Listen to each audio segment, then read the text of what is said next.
we'll have this discussion. Discussion? What discussion? This is a discussion combustion. Coming to you from Denver, Colorado, this is Discussion Combustion Podcast with your hosts, Kevin Batstone and Arthur Raw. With the fires up in Boulder, where I guess it was Superior, which is close to Boulder, were you impacted by that at all? Luckily, no, but we saw it from our home. Wow. You could see the smoke cloud and the flames. And the flames in the sky at night. I mean, that was just wild. It sparked up so fast. 80 to 100 mile an hour winds. Oh, yeah, those And they were blowing whipping. eastward, thank God. If they were blowing westward, Boulder could have burned down as well. That's just amazing. Yeah, it's amazing. It I mean, really to think is about amazing. those kind of wildfires that took place late December, really speaks volumes to the lack of moisture and the wild Colorado weather. Well, it set a record. It was. It's in the history of Colorado. It's the fire that did the most damage in the first 2 hours. Really? Ever. 1,000 homes burnt to the ground. Because I think the Black Forest fire that was in Monument was second to that. Yeah. Yeah. Well, I mean, you get 80 mile an hour winds. That's. Well, they say the first 2 hours. That's probably because there's some fires that burned for days and weeks. Yeah. And obviously did more, but yeah. It's just sad that those homes were completely incinerated in a matter of 120 minutes. I mean, those sort of things, I wonder sometimes, like, if I lost everything physical that I had and owned, where would you start next? Where would you go from there? Like, how would you, what's my attachment to these physical items? And I almost feel, and I'm not saying this in vain or anything, but like, and everybody who made it out, like, I'm so happy that everybody's safe and all that, but like, there's always a couple ways to look at things, and we got Ed Fox in here, and you are a meditation expert, and there's two ways to look at these fires even, and that's right. And Absolutely. that's it's an opportunity to start brand new, right? Absolutely. Yeah, it absolutely is. It's a touchy subject, though. If some of your listeners lost their homes, it would be a really hard thing to say, because unless you're in their shoes, it'd be really hard to say that. Yeah. But from our point of view, we could say yes, that they have an opportunity to start over. But the way I look at it is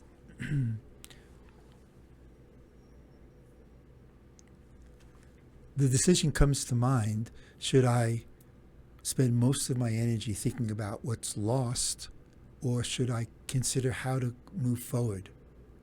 And people who don't have a lot of, let's say, emotional baggage might say, no, I have to spend time on why it happened, and who caused it, and continue to miss what I've lost rather than move into the new direction and create something new for the future. And that's sort of that part of our mind that's talking, that wants to be right, that the part of the mind that's worried about what's going to happen.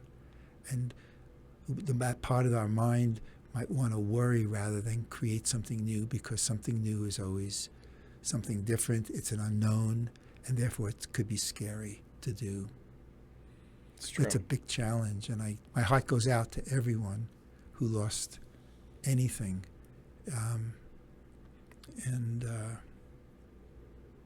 I think that's important, and Yeah. to recognize. I mean, it's so easy being on the outside and saying, "Well, you should do it this way, or you should look at it that way." But we all need to take our own time to reflect, to digest things in a way that is going to help us move forward and not stay stuck. Yeah. Absolutely.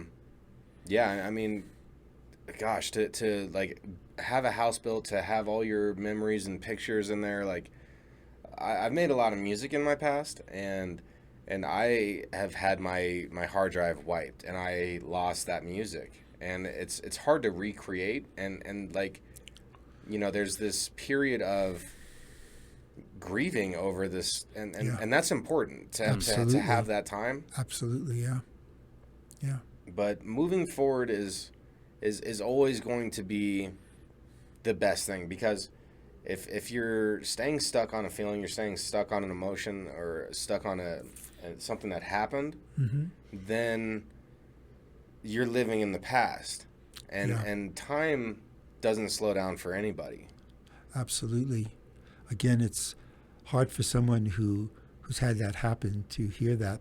One of the things that I might suggest is that if you spend time with it quietly and you realize, no, I still need to mourn this, I still really need to work this through, then by all means they should, and not try to avoid it. But if there is a choice where they could move forward, they don't have to be stuck in it, then move forward. Mm-hmm. Sometimes when we have a choice, we choose the wrong choice. Oh my gosh, so many times. Right? So we may make that choice because of that part of our mind. Some of us will not be able to make that choice, and that's good. So healing still needs to be done. Yeah. And that's what you help people with is yes. As you are a meditational expert. What would you say? What would you call yourself as far as? I'm a meditation and spiritual teacher that has gone into helping, not only that, but helping people with stress, anxiety, and trauma. Much needed. And we had some time to talk prior to hitting this red button here.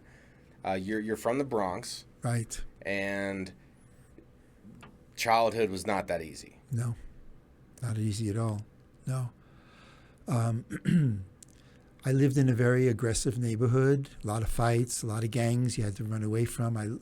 I went to a high school, DeWitt Clinton High School in northern Bronx. At the time, we're talking about 1965, there was 5,000 kids in that high school. Wow. Everyone in New York City went to that got kicked out of any other school, went to Clinton. Okay. So it was a rough high school.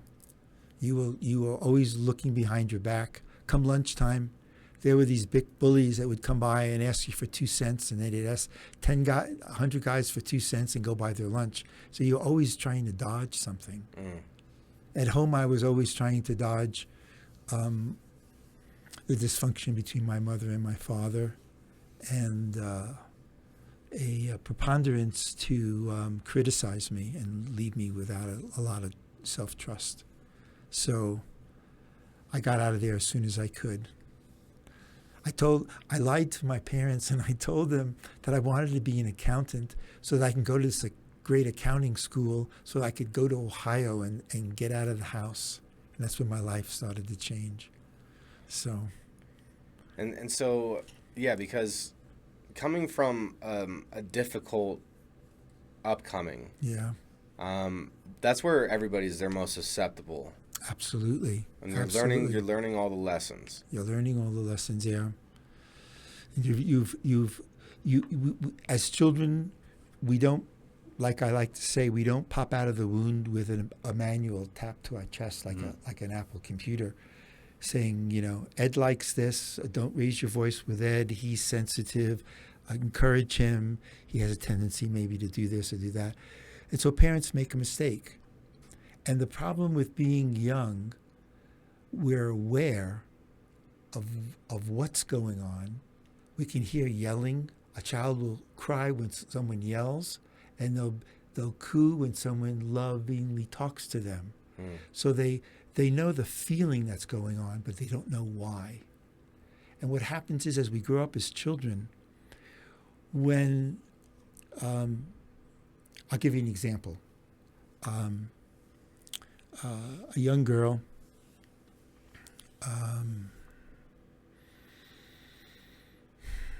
a young child is having trouble in school because, very much like myself, because the parents are always fighting. They're trying to save their marriage. But she's not studying in school because she's worried about her parents. So the teacher brings the parents in, they have a discussion, they come back, and they start to argue about why their child is not doing well. The child hears this and gets very upset, right? And they know they're talking about her. They know it has to do with her teacher, and her school has to do with her. And she goes to bed very upset. Deep in her mind is etched, I possibly could have caused this because it's me, it's my school. They're fighting because of me. And then maybe some period of time goes by and they sit her down and say, hey, listen, Daddy's going to live somewhere else. But we love you very much. What the child hears is, me, I did that. I'm bad. This is a belief that if isn't addressed, and usually is not, because parents, they're worried about themselves. They don't. The child's face is not like a screen. Help me, I'm feeling this. Yeah. They can't read the face. It gets overlooked. The child says, I caused my parents' divorce. They don't know that yet, but they understand it, and they make a belief that they're bad, and that they have to somehow make up for that. And there's an emotional thing about that. That child, which was a client, now grew up to be an A-type personality. Nothing is ever good enough, right? Overwork. Can't make intimacy very well because she's afraid that she'll hurt someone that she loves. All these old belief systems as a child, if not addressed, the idea I'm bad, if somebody doesn't correct it, it becomes part of them rather than an adaptive thing. So, when we're susceptible, we're young, we don't understand, and we're developed, right? Is it too late to make a change in yourself? It's not. It's not too late. No, it's never too late. And that's what I wanted to hear. I was trying to tee you up there. No, it's never too late. It may be a little difficult because when you start to work on it, how many years has it been sitting there germinating inside of you?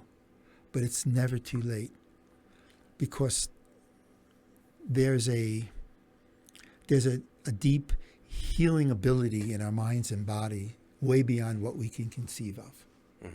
Okay, the body knows how to heal itself naturally, right? If you hurt yourself, if you break an arm, do you have to sit there and say, okay, arm, heal? You're right. No, you don't.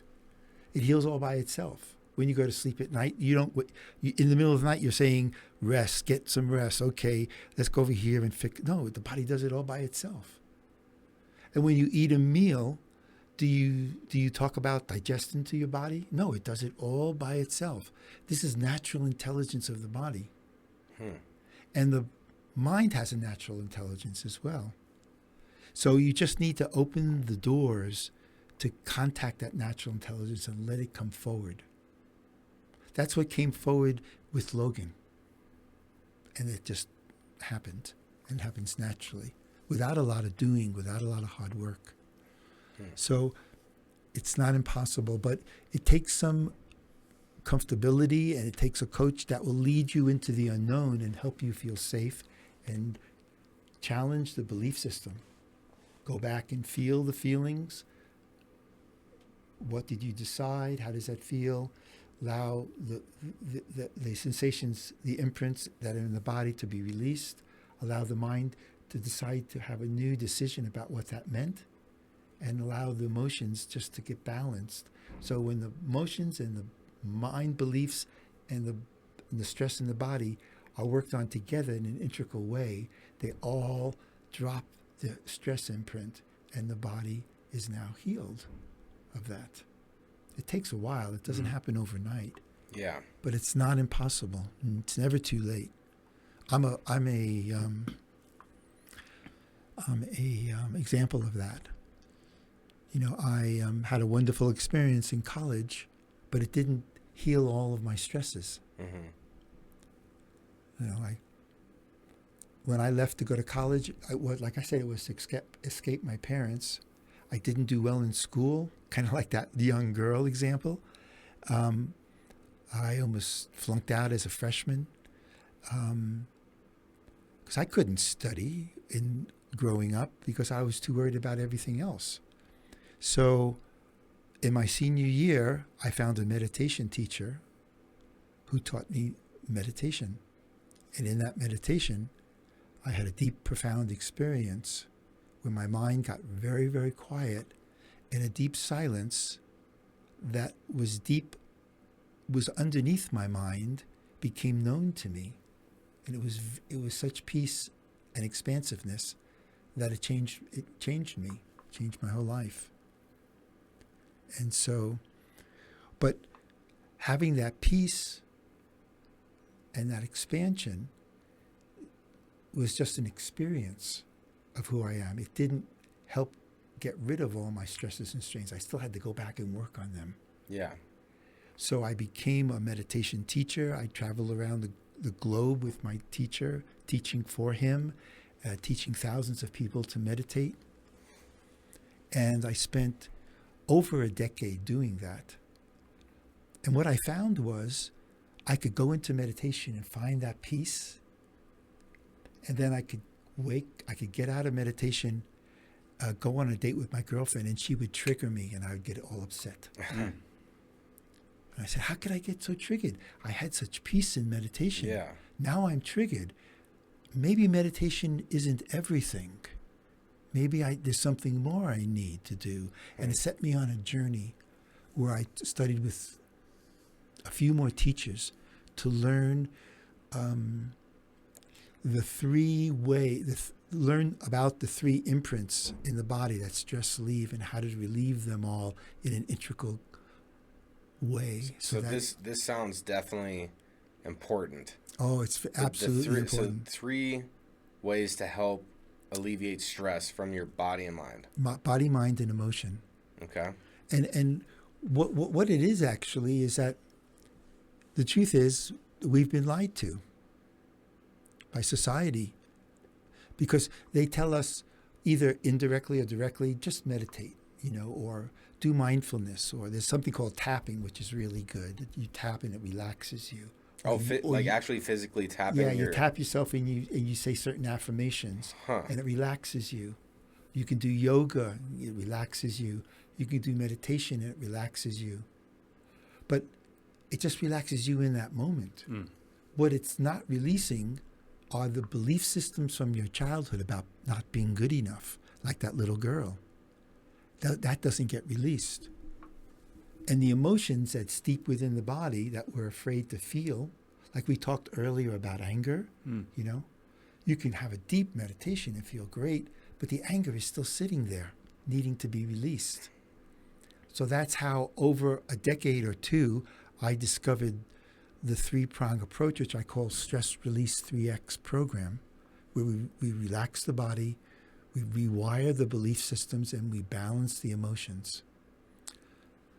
One of my students gave me this great example. She says, Ed, it's like having 3 kids. I said, I only had 1. She says, well, I have 3 kids. And when they, kids get crazy, they go jump up against the wall, they fight with each other, they go out of control, and parents want to pull their hair out. Mm-hmm. She says, what I do is I get all 3 and I separate them and quiet them down individually, and then bring them together. And when they're together quiet, they stay quiet for a while. But if I only do 2 and not 3, guess what happens? The 3rd one comes into the room after the other 2 are quiet and gets them all stirred up again. And that's what happens with our stresses. Either we get emotionally triggered, or we get mentally triggered, or we get physically triggered through our body. So if you only do mind and body, and the emotions come in, boom, it's back again. That's why it's so hard to get rid of our triggers. Sure. And it really is rooted back to our childhood and our immediate upbringing from the crib. I was chatting with somebody yesterday, and they mentioned, every time that their baby would cry, they would coddle it, right? Rather than letting this new human experience that emotion, it was taught that when they're not feeling right, that the coddling needs to happen, right? Yeah. Rather than being here, near, in the emotion. It starts young. It does. All the way to the crib.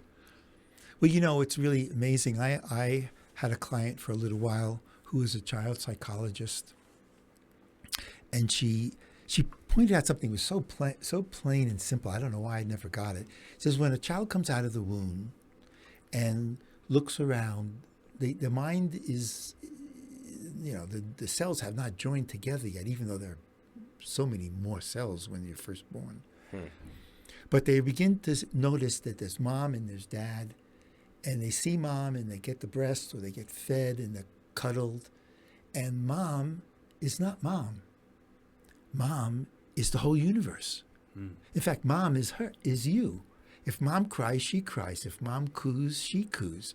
So mom is the universe, is everything, right? That's why, that's the vestigial. That's why kids, when they have to leave their parents for the first day and go to school, it's so traumatic because mom is everything. Dad is everything.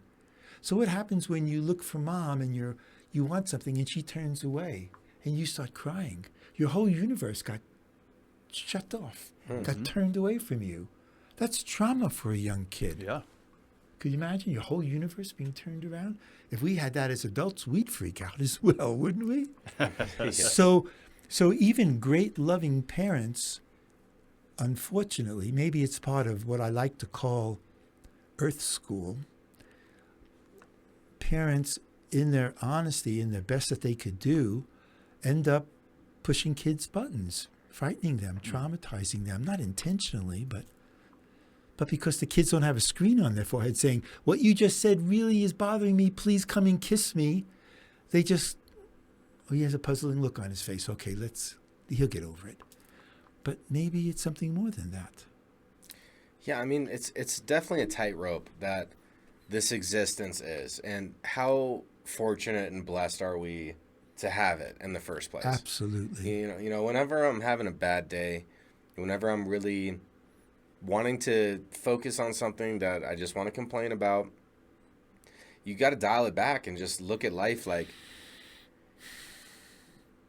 I'm blessed just to be here. Like, I'm blessed to have my friends. I'm blessed to have my family. Like, I know I'm fortunate even just as a human in the bigger picture.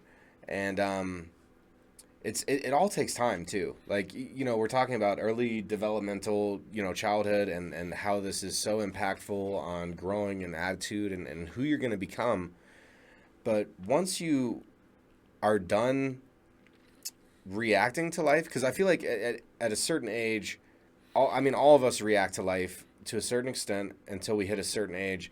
And then we're really like, you know, I can create my own individualism. And I feel like at that point, it's, let's say like you created your life, you created your individualism, but you're not happy with it. Like you're not who you want to be. And you want to change. It's a long, hard road. And I feel like that's something that everybody that is trying to impact themselves and make their own personal existence better is, it's not turnkey. You're building this house from scratch. All right? Like you got, like, it takes time. Like, and it takes time to build a house, and it takes time to get the blueprints right and to lay the plumbing and so I feel like it's unfair and it's an unrealistic expectation if you're in a position in life where you want to make an impactful change for yourself and you're sick of who you've been. I mean, I've been there. I've been a drug addict. I've stole. I've lied. I've never cheated on any women, but I sure as hell deceived them for my addiction. And to change that, it took a long time, and it took constant battles every single day. So I feel like that's something from my personal experience, and I'm kind of curious to see what you think about, like, because it's never just the next day all of a sudden things have changed. No, of course not. You're absolutely right. And you're speaking for millions and billions of people. Absolutely. My take on it is very different. And, well, no, it's the same, but my solution to it is a very outlier kind of solution. And you see, we cannot change the way our mind thinks or the way we react to the world, possibly. Okay? We want to change our life. We've had a lot of addiction, so we have shame and blame about that. And we have people around us that, through our addiction, that we've abused and used, and so they're all signposts of what we did that was bad. So we judge ourselves, and we grow up, if we had it at a very young age, saying, I'm a tough case. I'm really bad. It's going to be a hard way back home. But I say, no, it's not going to be that hard.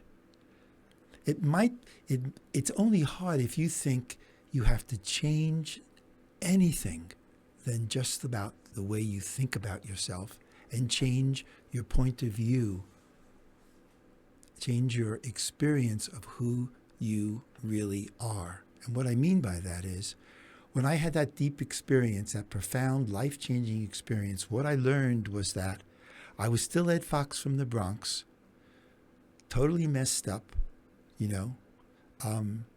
I wasn't an addict, thank God, but I was a sugarholic, and I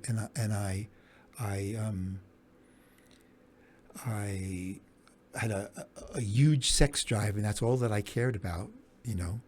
It was just relief and trying to get out of my pain. But what I realized was I was something else. And I realized that I may be able to change my past, or I may not.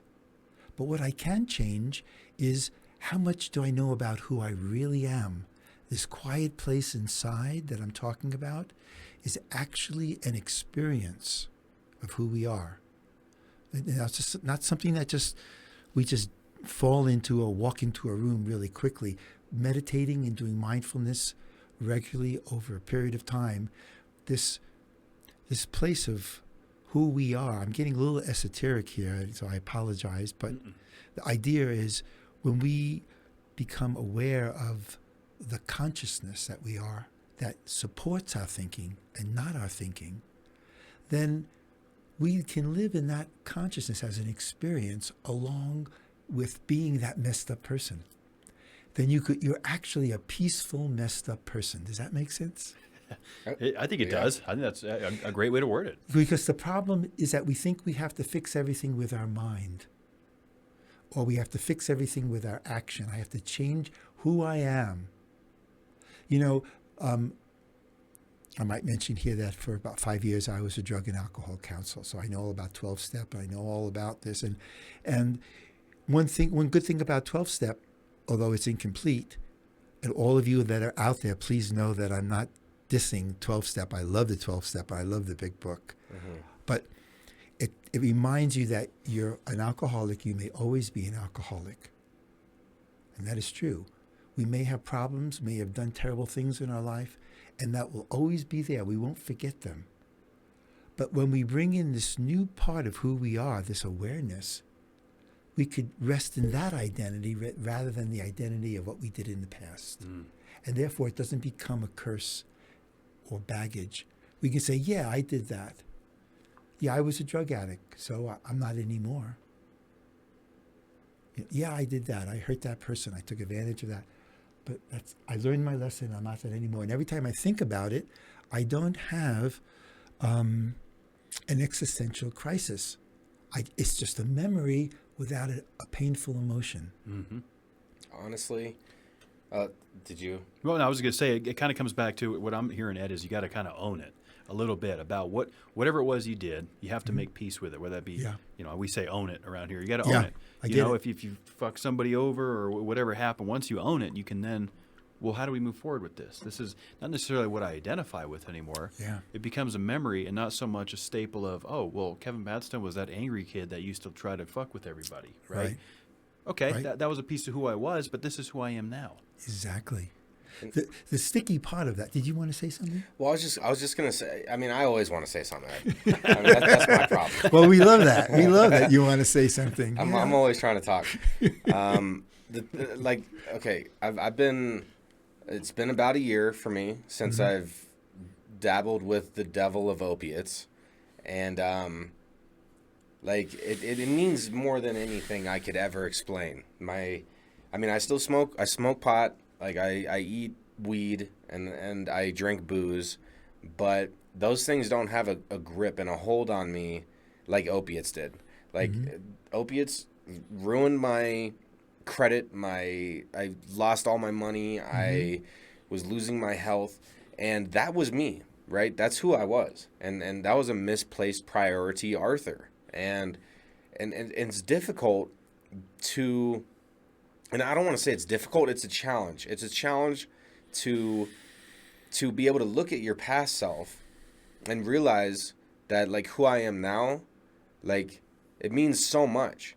And it's that balance, because you do have to, like, you have to live with yourself. You have to live with all the decisions and consequences of, because everything catches up. I believe in karma, and like I'm almost out of the woods. Like I made a lot of bad decisions, and I paid the price heavily. Okay. You know. But how? Let me ask you a question. Though one of my teachers, and you talked about it with Logan. One of my profound teachers, Don Miguel Ruiz, author of the Four Agreements. I studied with him and I taught for him all around the globe. He would say, okay, you did something wrong, you paid the price.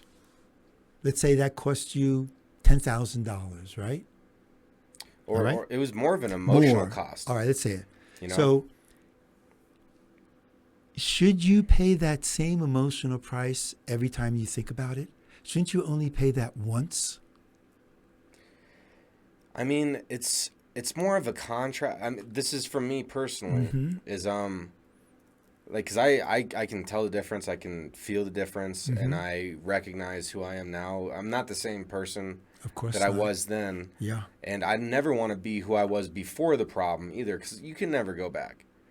But there's a value of walking with this tarnished bit of yourself, and like I feel like that has value in the present, because you have now been through the ringer, you've been through the valley of death or whatever, and you know what it smells like, and now you're in the field of roses, and you appreciate the smell of the flowers way more. I agree with you, but I guess, it's up to each individual.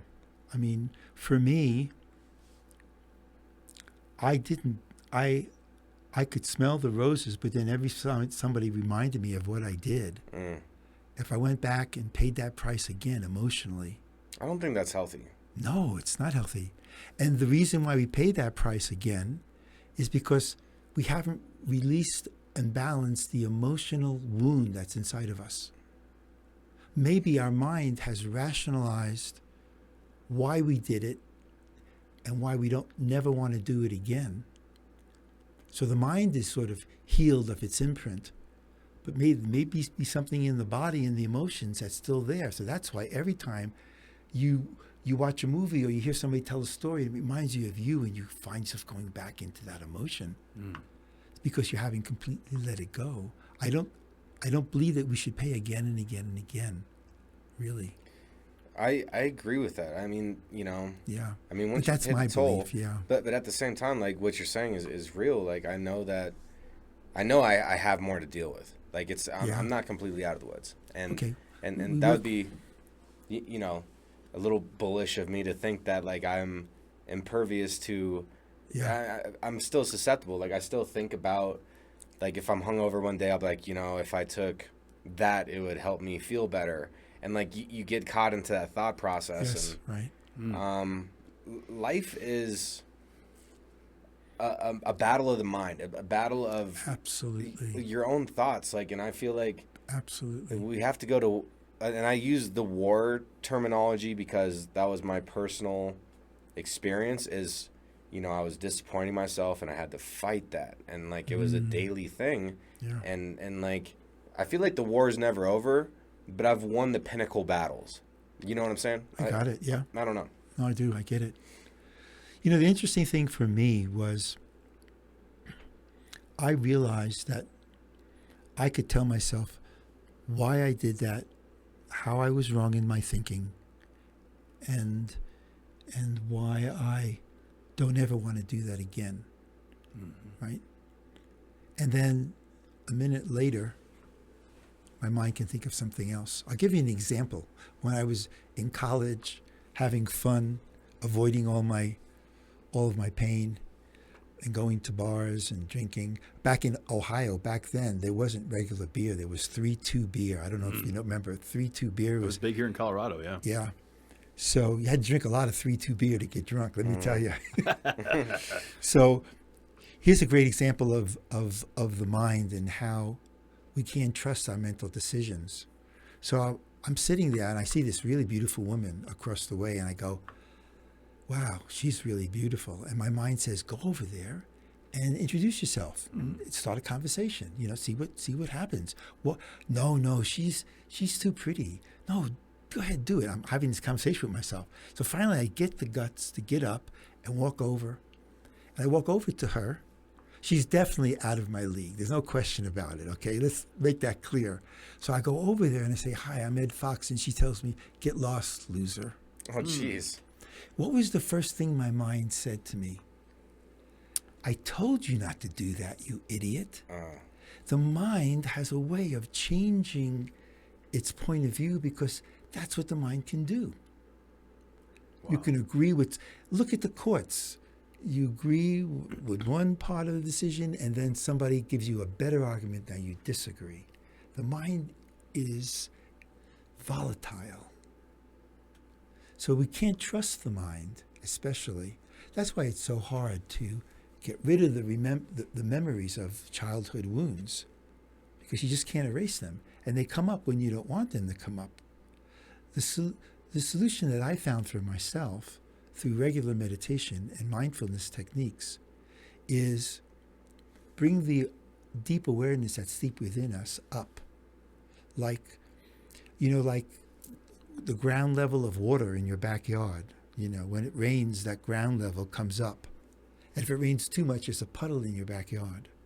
So if you meditate a lot, what happens is this deep silence that you feel inside of meditation begins to accumulate in your conscious day until one day it just rises above the surface. And what you're aware of during the day is, oh, I feel the silence, but I also see my mind going on. But somehow this silence is so much bigger, it gives me the perspective that this is not so important. So it takes the existential crisis out of it. So when I remember it, I don't feel the pain. I just remember the memory. And I mean, this is deep stuff, all right? It is, I know. My pops told me this one time, and I can get emotional on here sometimes. I'm not always an emotional person, but sometimes, I just let it happen. And I'm saying that because I'm trying not to be emotional right now. Come on, bring it on. Let's all get emotional. What's wrong with that? So my cool. pops, though, he was telling me, and I was talking about ex-girlfriends, and I still love that girl, Mm-hmm. and even though she's long gone, right? That opportunity's gone, and he's like, "Son, I remember them all," and then I'm tying that into the conversation as in we're always going to remember our life. Everything has significance, but it's really it meant something different then than it does now. Mm-hmm. And what you're saying, the mind's volatile. It's going to change. It's not always going to be the same. And I guess my challenge to people out there and anybody listening, is challenge yourself to try to find peace in the mayhem, because life is chaos. Life is crazy. Oh, and yeah. And if you can, because you're talking about the silence, right? I found the quiet within myself. Yeah. If we can silence all the noise and just be true, I feel like the quiet in yourself is being true to yourself. Yeah, it's your integrity. Yeah. It's definitely a place that, we talked a little bit before we went on about how that's something I want to work on in 2022 is learning how to meditate, because I think it could add great value to my day-to-day. It's just hustle and bustle all the time, and I don't necessarily take a lot. I have to invest in myself. Sure. To be able to keep this train moving, and learning how to meditate is something I really want to do, Ed. So I'm gonna take some of your advice and videos that you might share with me and apply that. I have some videos that I usually use as a email builder, but I'll share it with you and your listeners. Okay. I'll give you the link to my website. Terrific. It's a 3 or 4, maybe an hour and 45 minutes worth of videos showing you how to go into a breath meditation will elicit a silence in you and a quiet and a restfulness. Now, do you think, so when I do this going in blind, because I really haven't attempted this yet, I've seen, some YouTube stuff. I haven't really got too deep into it, Ed. So when I do this for the first time, what's the best way for me to go into it? Obviously, probably no alcohol. Yes. I want to be sober, right? And is it better to do it in the morning, the night, or is that just contingent on the person?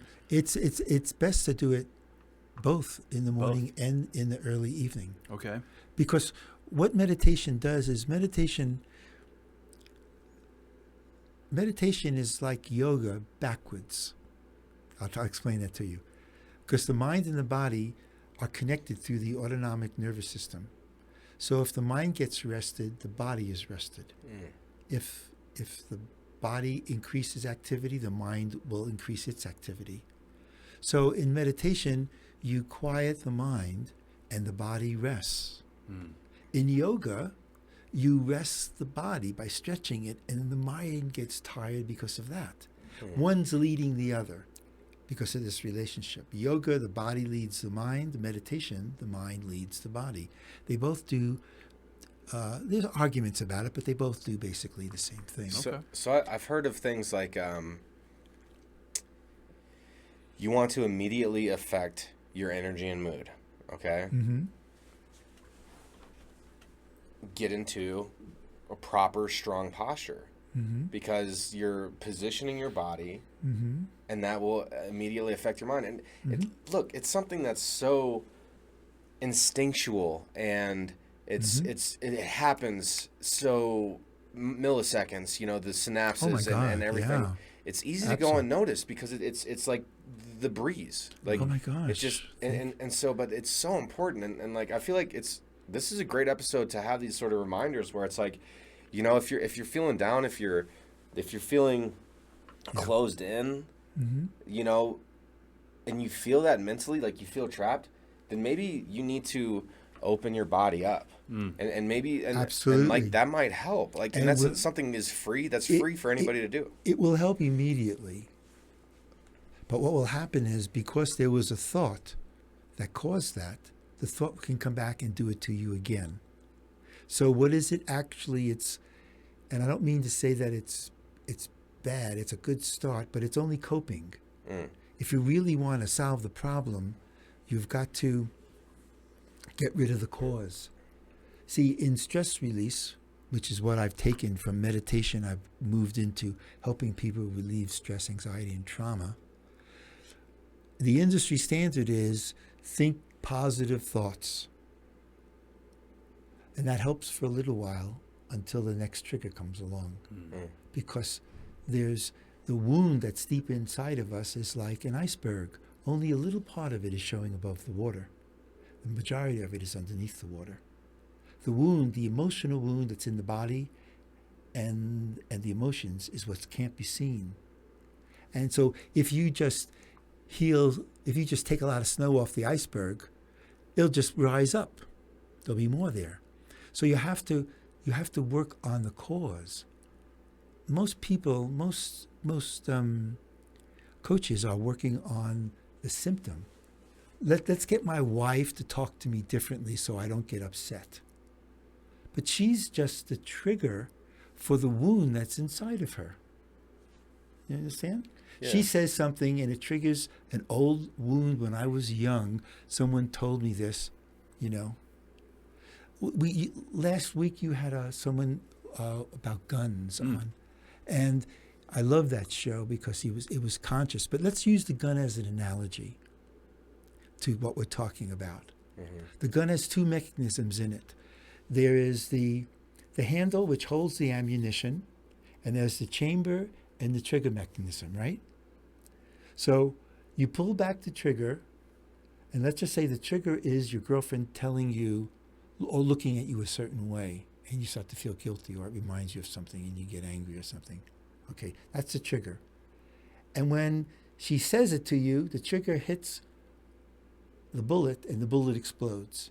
Explosion, emotion, fighting, yelling. The bullet is the wound in us, which is the emotional wound when we were young, when someone told us we were stupid, or you have a big nose, fox, you know. Wow. And I walk around. Everybody told me I had a big nose when I was a kid. So I was very conscious about my nose. Like, nobody could talk about my nose. I didn't want anybody to see my, you know. When someone said to me, you know, you have a large nose, and I got angry, it wasn't because of what they said. It was because of all the other stuff. So what causes my pain, the trigger or the wound? The wound? It's the wound. It's the wound. You're reopening up. That's such a great analogy, Ed, because I can relate to that, and I think Art can even attest to it. There's times where I snap at you when even you're just giving me casual fun. Right. You know, I go back to that bullied state, and I get nasty. You've seen it. That's exactly what we're dealing with. Because your mind has said, if anything in my world looks like, smells like, tastes like that original wound, I'm going to jump on it and protect. So true. Because that's survival. Yeah. There's physical survival, and here's mental survival. So if the wound is the bullet, and the trigger is everyone outside in the world, if you take the bullet out of the gun, what happens? Click, click, click, nothing. And what's really interesting when you think about it, the triggers in your life you have no control over. Yeah. Can you control your ex-wife, your boss, the world? You can't control that. So how can you try to control something that you can't? But you can't control the wound inside of you. Heal the wound, and the trigger is just nothing. Wow. That's why when someone says something to you, you don't react, because the wound is gone. Yes, you remember it. You go, yeah, that really hurt me long ago, but you're trying to piss me off? It's not going to work. Yeah. There's nothing there. You know, when But you have to like be at peace with it. Like, you have to process and acknowledge things and really understand it and be neutral with it to even move forward Well, from you the got to wound. treat the wound, right? That's what you're saying. We got to treat the wound. Absolutely, But guys. before we can move forward, the wound is not healed until the wound has been addressed. But you see, the wound is more than just the mind. You do need to work on the mind Okay. to understand, what do I believe? I believe this because my father said this to me. And you go into it. You say, is it really true that when my father said that really meant who I am? No, it's not. And you know, when you work with it with a coach, you get to, no, it's not true. Shit, it's not true. Fork, it's not true. Mm-hmm. And you do that enough, you go, I've let go of that mental thing. It's not true. Now you have to still let go of the emotional part of it. It's true. But you do, and when you do it all, yeah. So when you only try to work it on the mental part of it, it works for a while.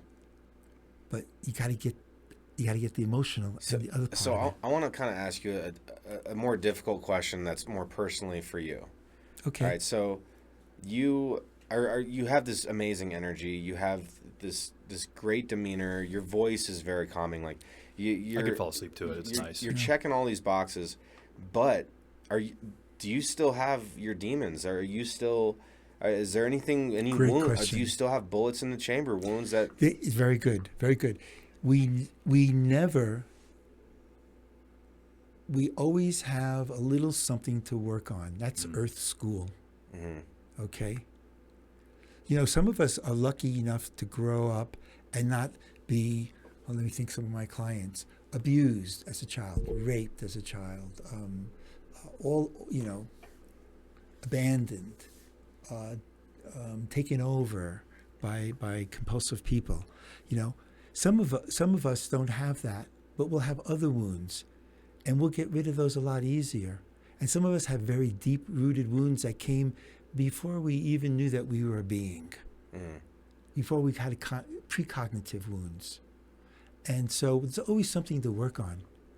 The question is are you free, but are you free enough so that when it comes up, you can go, not going to let that happen. That's true. I have a choice now. Yeah, it's still a wound, but I have a choice. And I'm still working on stuff. Sure I am. So to go back to the gun analogy. Yeah. So there's always going to be bullets in the magazine, like potentially, quote unquote. But when the trigger comes pulled back, instead of letting the hammer fly down, you pull the whole round back and the round flies out without ever getting shot. Oh, wow. You just challenged my analogy. Great. Let me think about that. So what you're saying is if there's a bullet in the chamber and the trigger is cocked back and somebody triggers you and you pull the trigger, all right, because you can't stop them from triggering you, you've got to quickly get that thing, pop the cell out before the trigger comes down. What's the chance of that really happening? I very unlikely, but Yeah. but that's because we're all imperfect, and it's important to practice these techniques, and I feel like it's so important for humanity to hear these sort of different outlooks and ways of perceiving reality, because like reality is the trigger. It's going to do what it does, and we have no control over that. Right. But we do have control over how we react to things. And so basically what I'm saying is, like, maybe Ed Fox still has, insecurities and things like that. Like, I know I do. I know I'm still dealing with my shit, and like, Same here. maybe I'll always be dealing with it. And Yeah. but it's about being in a place where you're progressive enough to be mindful, to understand, recognize the trigger, that the hammer falling, and to be mindful enough to not allow it to spark the bullet, I guess, is what I'm trying to say. I see what you're saying. I see what your analogy is. Yeah, my analogy falls short there. If we have the idea that we always have a bullet in the chamber, then let's take a look at it from another point of view. How about we're taking some of the gunpowder out of that bullet in the chamber every day by meditating and working on our belief system? I like that. And so that maybe at the beginning, that bullet gets fired before we can get a lot of gunpowder out. Boom, we explode. We have a fight with our beloved or somebody. Okay, then the next bullet pops in automatically, but we get to work on that one a little bit. And then when the trigger hits, it's less of an explosion. And we learn how to get the powder out of the bullet before the trigger hits it. Yeah, that may be another way of looking at it. That may fit into how you're seeing it. Yeah, That's a great analogy too. I'm liking the gunpowder. I like that bullets too. and Can I triggered. borrow that? You can have it, man. You It's can so have good. I like that. No, it's so good. I like that. Yeah. Analogies help bring reality to it a little bit too, and that's what I like Sure about it, it when you can is. relate to it. And I use sports analogies a lot, whether that's football or racing. I like to look at that and apply it to life. And even song lyrics. Dierks Bentley has a song called "The Mountain," and he talks about, as we're working on ourselves, right? When you summit a mountain, that doesn't mean you're done. There's always one a little bit higher. There's always another summit to try to get to, right? We're going back to saying, hey, we're never done, right? We might have made peace with the wound, or we dress this wound, but there's going to be other wounds that are going to come up in life. That's right. So we got to tighten up our laces and get ready to hike this mountain. Right. But what's so beautiful is that some people, if they get to base camp, they really feel they accomplished their life dream. Some people, if they get close to the summit, some people have to summit.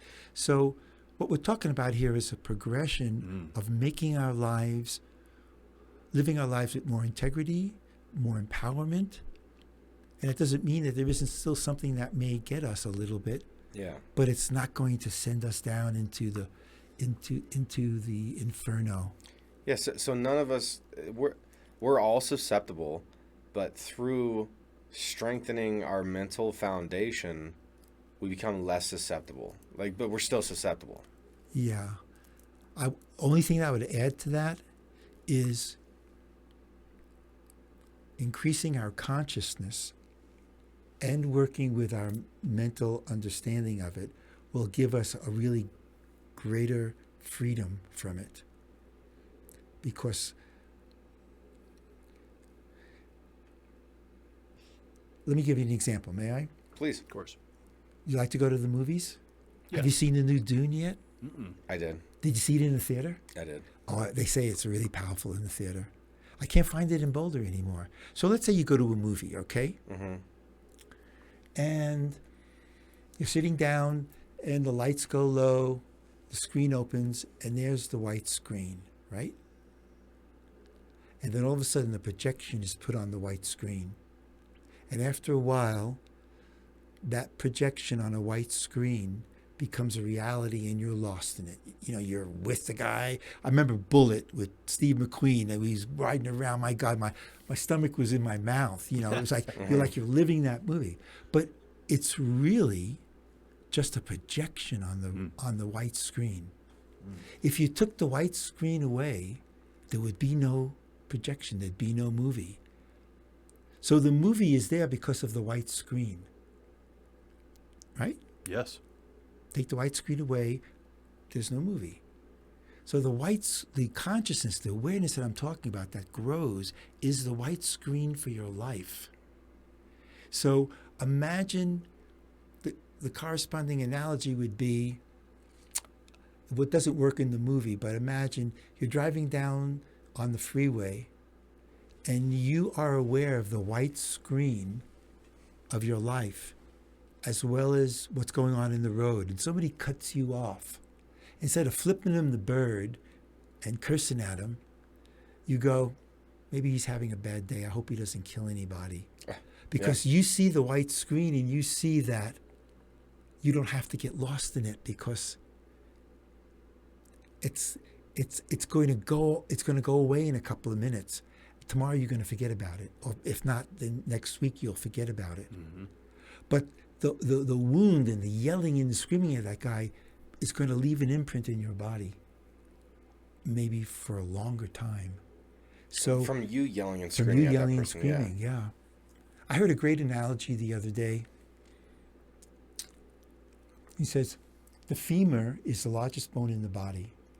My granddaughter was skiing last season and she fell off. She looked back to see if her mom was there, and she went off the side and she hit a tree and she actually split her femur. Wow. Ouch. Right? So the femur, imagine that someone split their femur, they put it together.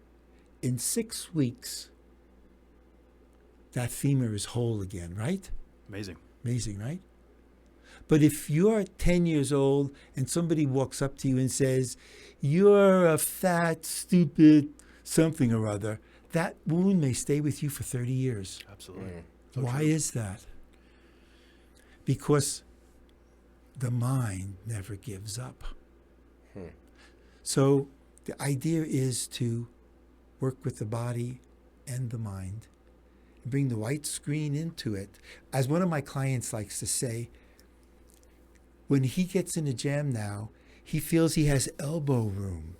When his partner yells at him, he has elbow room to say, how do I want to handle this? Before he used to rip him a new a-hole. Yeah. Right? Now he says, how do I want to handle this? No, I don't think I want to do that. That is going to hurt me more than what he just said. That hits me deep. That you see what I'm analogy. saying? Yeah. The elbow room to think it through. And he had a little reaction, but he said, wait a minute, what's going to hurt me more? Fighting about it, screaming at that guy. Being disappointed in yourself. Being disappointed in myself. Yeah. Judging myself for my faults. And we all do that. We all do that because we were raised to do it. But the white screen and the elbow room gives us the ability to cut that off and say, I don't have to go there. I don't have to go there. That is a powerful place to be. I'm not going to go too much into detail on this just for sake of people that I still care about. But I mean, I had my patience tested a lot in the past, and when I was weak and raised my voice and said hurtful things, and like that's not who I want to be, and so that's what I'm agreeing with you. Like we all have a choice, and that choice may be difficult and it may be hard to see that we have that choice, but we can be who we want to be without reacting to reality. And look, this isn't mine. This is a Will Smith thing. But I just feel like it fits in here, and it's important to say is, stuff happens to us, and big problems happen to us, and we want to hold people accountable for bringing that into our lives. However, it's our responsibility, your personal responsibility, to decide what you're going to do with yourself after having that done to you. Exactly. Like, even if it's their fault, it's their fault, but it's your responsibility on what you're going to do with that. And to go back to what you're saying, Kevin, about there's always that next mountain. I feel like once you commit to something, once you really want to do something and be a better person, you never reach the pinnacle. You will always work on it every single day. And that's where my mentality is with a lot of things right now is like, I'm going to do this until I die. Like, there's no fucking break. And I'm going to do it till I die. Mm-hmm. And like, that feeling, like, you can't describe it. You can't describe that. Does it feel good, though? It feels like I want to tear up with joy. That's a good feeling. That's a powerful emotion, you know. Yeah, it's a powerful emotion. And one of the big takeaways that I'm gonna say from not only this episode, but from the anger management I've been through in therapy in general, and one of the things I've learned about myself, what made me think of it was the elbow room, right? Being in the moment and being conscious of the situation and owning that there is a situation that needs to be addressed, right? Because if we're going to enter therapy or some sort of better help, movement, we've already acknowledged that we want to make a change, right? So that awareness is step one. Just like alcoholics saying, I have a problem, I need help. Right? I feel like that is rooted in my reality of I know that I don't want to be angry, right? And so the elbow room thing, I think, really speaks volume to me because now when I feel myself wanting to fly off the handle and throw a beer can across the room, I take the cliche 10-second couple deep breaths. You know, it's not that easy to just make that change in life, I don't feel like. Take time, take a time out, right? That didn't work for me in the beginning yet. It just didn't. It took life experiences and going through this stuff and figuring out this works, this doesn't work, and then remaining committed to I don't want to be angry anymore, right? Yeah. So that's a big takeaway that I see there is being in the moment. Absolutely. You know, you bring a great image to me. I'm thinking about a movie. Did you ever see the movie Defending Your Life? Well, that sounds familiar. It was with Brooks, Albert Brooks, and Sybil. Oh no, and I forgot her name. Anyway, it's a story about these two people who go into the afterworld, and they died, and they go to a place where they get a chance to go into like a screening room with a judge to see if they're going to go on to the next life. And they show projections of their life and what they did. With Albert Brooks, it was always him screwing up, doing the wrong thing.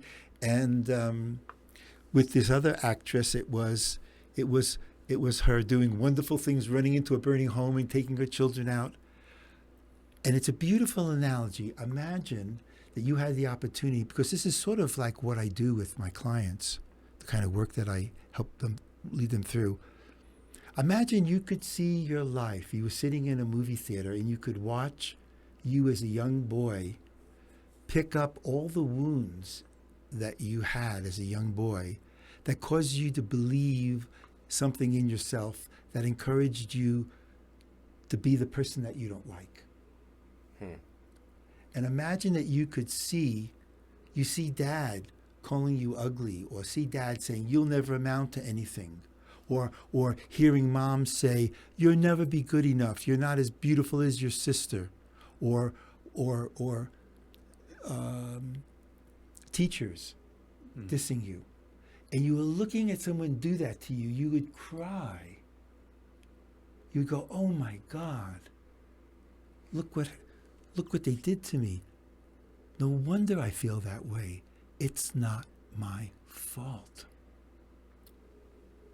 That experience would just relieve you of the guilt that you were just a circumstantial person at that age that was domesticated or led to believe in a lie about yourself. And you took that lie on because that explanation that they gave you, or what you told yourself, like that little girl said, I'm not good, I caused my parents to part. That's much better than the little girl saying, why did daddy leave? Why did daddy leave? Why did daddy leave? Kids need to know why. Why is the sky blue, daddy? Why is the sky blue? They never stop asking it because they got to know why, because the unknown is very scary to young kids. So you believe in a lie. Now you see that lie over and over again. You go, that's a fucking lie. I can't believe that anymore, seeing it from this perspective. Now you're able to when it comes up, you go, that's not mine. Now you can, okay, but I feel some emotion. Okay, let me balance the emotion now. Oh, I feel some pain in this part of my body. Okay, let me relieve that now. And this is the way you, because when we just think we remember the story of what happened, the story aggravates us. He said that, she said that. That just aggravates you. But when you look at the whole picture and you see, that was a lie. That wasn't true. I'm not that person. Yeah. Oh my God. Who am I? I mean, then? I'm feeling a sense of relief just you talking about this. Yeah, I agree. Yeah. Well, that's, and you feel the relief because your spirit, your soul, whatever you call it, your being wants to heal. Mm-hmm. You're listening to me allows yourself to feel it, just like your body wants to digest food in your stomach, and you don't have to think about it. I created an environment here now where you can think about it in an innocent, calm, peaceful way, and you feel that. Now the thing is to encourage that feeling over time, and to cause it to grow. Nurture it. Mm-hmm. And then all of a sudden the resolution comes. And with the resolution, you just start to act differently. Not because you think about acting differently, because you naturally act different. Wow. Yeah, and awareness too, I think, has a lot to do with it. Just putting it out there, giving yourself something to think about that maybe you didn't think about this morning. Exactly. And not, the story of what happened just keeps aggravating your mind, going into a rinse and repeat, and you can't get beyond the rinse and repeat. But when you look at this and say, no, let me look at this now, stop story, you see it, the adult conscious mind says, that's a lie. Well, I mean, what great insight, man, and what a great way to bring in the new year, Isn't it? On such tremendous. We needed it. I We mean, needed it so bad. I was Ed. getting frustrated last week, and Yeah. this week it's a new week, and my challenge, and you're inspiring this challenge for all the listeners out there. Just let's do something different this week. Let's look within ourselves. Let's really be honest with ourselves. Like, what is your bullet in the chamber? Exactly. What's your bullet in the chamber? And it's a hard challenge. This is not the easiest challenge, and it shouldn't be easy because life isn't easy. And I feel like all of us can remove a little bit of gunpowder from those bullets. Absolutely. And I'm so thankful that Logan introduced you to I am to so us grateful too. I really love you guys. You guys are great. If I can can I double back on that for a moment? Because there's something about the trigger. Because when we blame the trigger, it's only because we don't know about the bullet. We don't know about the wound. And because we can't control the triggers, what happens, what I find what also needs to be worked on is we begin to feel hopeless and helpless. And if there's one message that I would love to send out to the listeners and to watchers of this video, is that you are not helpless and you are not hopeless. Because you couldn't control the trigger, you felt that way. You felt like a victim. But when you understand about taking the gunpowder out of the bullet, you now become empowered. You are now loving yourself. You are now protecting yourself. Your integrity returns to you because you take over your life. The reason why Logan feels so powerful now is because he knows he's in control, not his beliefs, not his emotional wounds that still may be there. And there's a tide there when you start to work on the wounds where there may still be a lot there, but you already got the story on them, man. It's just a matter of time, right? So you're not a victim. You can be empowered. That's what I meant in our earlier conversation about we have an infinite amount of awareness, clarity, intelligence, and power within us. All we need to do is create the environment for it to come out. Yeah. Amen. One of my clients described his progression throughout my work with him. his work with me, I should say. He says, you know, Ed, my life is just getting better and better. And I don't know why. I mean, I don't know how, but I look back at my life since I started working on you, and I felt like I was on a trail, a mountain trail, looking back at the trail, and I said, holy shit, I dropped that bag of shit there, and I dropped that bag there, but I didn't feel it fall off me. I just feel better. I had to look back to see all the crap that I dropped, because it leaves you automatically as you embody your own integrity and you bring this elbow room into your life. You don't have to get rid of the stuff. It happens automatically. Like if this room was dark, like when you come in, it's dark. All you do is turn the light on, right? Do you have to push the darkness out? No. It's a matter of turning light on. And that's what it is with this elbow room, with this awareness. You turn the awareness on into your consciousness, and the darkness leaves. Of course, you have a light here and a light there. Or there's a shadow there. I got to work on that later. There's a shadow there. So we put another light on that. Then there's a little shadow there. That's sort of like there's always a bullet in the chamber. You know, there's more light, another shadow. Another light, another little shadow. But the shadows get smaller and smaller. And life just gets better and better. Are you done with everything? Hell no. But how do you feel? I feel great. Better than I could ever. Better than I can ever imagine. Yeah. And that's worth its weight in gold right there. That's what it's about. That's what it's all about. The ultimate goal is happiness, enlightenment, joy. That's why I wake up every morning and I love to do this. Well, I think you were definitely made to do what you do, Ed. You're fantastic. Well, thank you very very much. enlightening. Your energy is fantastic. Thank you. I really appreciate you coming down here to do this with us. Well, thank you. Thank you for inviting me. I am so glad that I came and I get to meet you, and I hope there's some way that we can stay in touch. Oh, we will. You're in our wheelhouse now. Yeah, I was about to say that. Well, I beat you to it. And I'll give you the link for the meditation for you and your listeners. And my wife's going to kill me. Uh-oh. But I'm going to make an offer.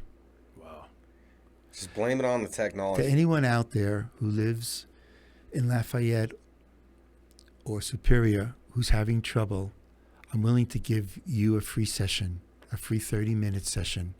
Just contact the station here, or find me. Discussioncombustion@gmail.com. Yeah, do that. Or Instagram. Or Instagram. However. I'm on EdFox947 and Instagram. My website, may I say that? Yes. My website is mindbodyawakening.org. I'll give that all to you. You could put it in the notes.